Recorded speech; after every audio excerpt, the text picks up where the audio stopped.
Assalamualaikum warahmatullahi wabarakatuh. Halo teman-teman, perkenalkan nama saya Salsabila Fitrani Syifa dari Fakultas Ekonomi dan Bisnis, jurusan Akuntansi UIN Syarif Hidayatullah Jakarta. Kali ini saya akan membahas tentang dampak pandemi COVID-19 terhadap ekspor dan impor di Indonesia. Virus corona atau yang biasa disebut COVID-19 2 bulan terakhir ini menjadi topik permasalahan di dunia internasional, sehingga sangat berpengaruh terhadap perekonomian dunia termasuk Indonesia. Permasalahan tersebut terjadi pada perdagangan ekspor dan impor Indonesia-Cina, terutama pada komoditas buah-buahan dan hewan yang mengalami penurunan sangat drastis. Penurunan nilai ekspor salah satunya disebabkan oleh pandemi COVID-19 yang memaksa pemerintah untuk mengeluarkan kebijakan pembatasan seperti physical distancing atau pembatasan sosial berskala besar atau yang biasa kita sebut PSBB. Ini dapat menyebabkan berkurangnya kegiatan industri, menurunnya pendapatan, serta berkurangnya tenaga kerja yang dipekerjakan. Berkurangnya impor juga merupakan salah satu dampak pandemi COVID-19, di mana industri mengurangi jumlah tenaga kerja dan juga produksinya. Berkurangnya jumlah tenaga kerja dan produksi tentu juga mengurangi jumlah perdagangan baik ekspor maupun impor. Sejak ada kabar tentang virus corona, para eksportir buah melakukan penjualan atau pengiriman barang dengan skema CMF atau pembayaran yang dilakukan setelah barang tiba di pelabuhan tujuan ekspor. Bahkan, ada yang sudah mengirim barang di kapal, namun di tengah perjalanan terjadi pembatalan. Tak hanya impor, beberapa produk ekspor Indonesia ke Cina juga berpotensi melemah. Secara otomatis, negara tirai bambu tersebut akan mengurangi jumlah permintaannya.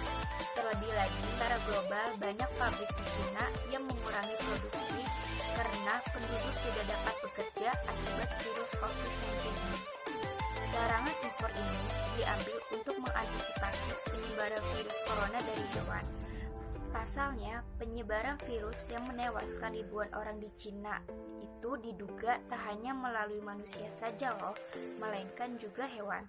Tetapi, pada kenyataannya, tidak semua produk impor mengalami penghentian. Impor elektronik sampai saat ini masih berjalan, kecuali hewan hidup dan buah-buahan. Penghentian impor sementara dari Cina terkait virus corona memberikan kekhawatiran banyak pihak. Spekulasi muncul jika kebijakan ini bisa mendorong kenaikan harga produk di pasar lokal, mengingat ketersediaan barang yang berkurang. Virus corona semakin menyebar memberikan dampak perlahan tapi pasti, terutama pada perekonomian Indonesia. Sadar bahwa pertumbuhan ekonomi dipengaruhi besar oleh sektor konsumsi. Perkembangan ekspor impor Indonesia terus mengalami pemburukan di tengah pandemi corona atau COVID-19.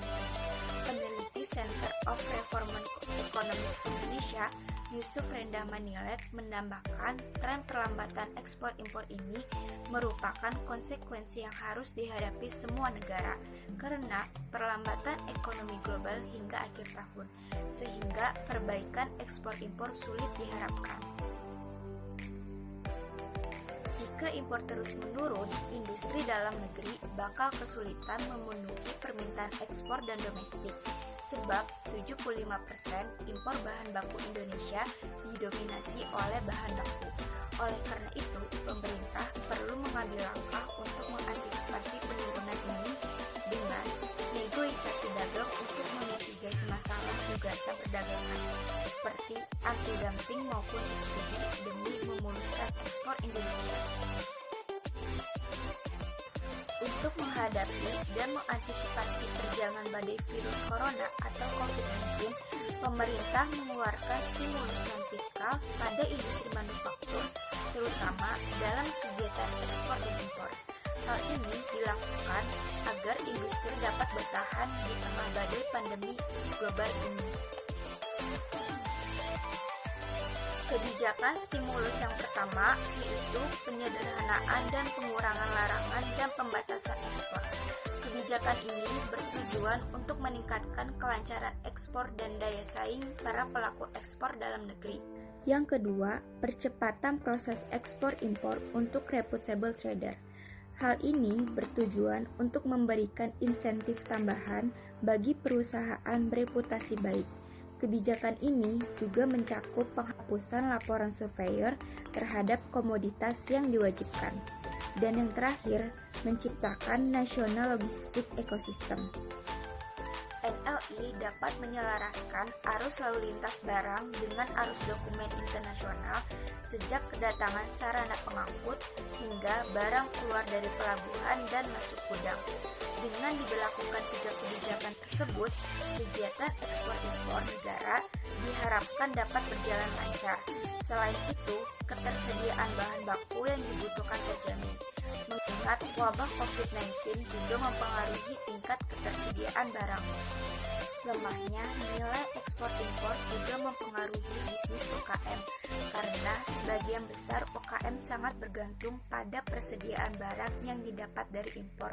Oleh karena itu, UKM juga harus terus mengatur dan memantau arus persediaan barang, apalagi di tengah pandemi seperti ini.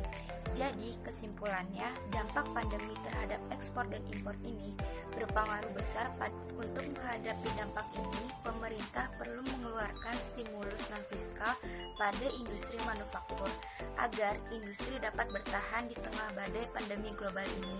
Semoga kejadian luar biasa ini tidak berlangsung lama, agar perekonomian dunia, khususnya Indonesia, kembali normal sehingga ekspor-impor berjalan seperti biasa. Kami berharap pemerintah mampu mengatasi hal ini dengan mengambil langkah-langkah konkret atau alternatif lain untuk menghindari kerugian-kerugian yang terdampak pada negara. Sekian dari saya, kurang lebihnya mohon maaf. Wassalamualaikum warahmatullahi wabarakatuh.